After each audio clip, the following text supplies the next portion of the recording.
Soyez le bienvenu! Mabuhay po tayo dyan. Welcome back po again with our Learn French for Filipinas with Lourdes. Learn French the easy way. Are you ready? Easy way. Today's verb, donner. Para siyang donner. On prononce ça comme donner. Donner means to give or to offer something. Okay?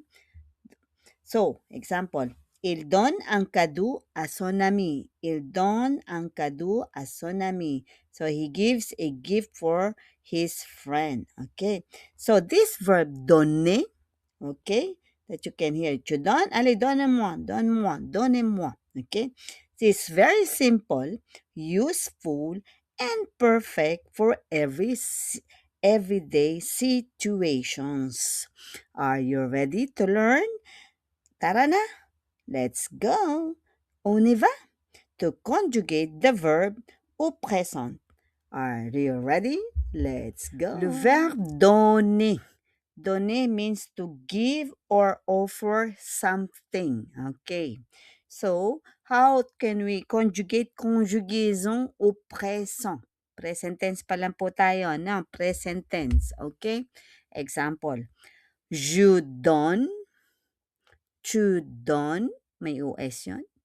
Il donne, elle donne, on donne. Nous donnons, vous donnez, il donne, elle donne. Okay? So, I will repeat. So, pag sinabi natin je donne is I give. Okay? Je donne is I give. Then, tu donnes is you give. Il donne means he gives. Elle donne means she gives. On donne means we give. On is we give. And then, nous donnons is also we give. Vous donnez is you give. Okay? And il donne, ONT, il donne, hindi yung donnant na. Il donne, they give, na masculine. And elle donne, yan po ang ating femina. Elle donne, puro sila babae. Elle donne. Okay? So, he gives a gift to his friend for his birthday. Il donne un cadeau à son ami pour son anniversaire. He gives a gift to his friend for his anniversary. Anniversary or anniversaire or birthday. Okay? His birthday. It's clear? So, répétez s'il vous plaît.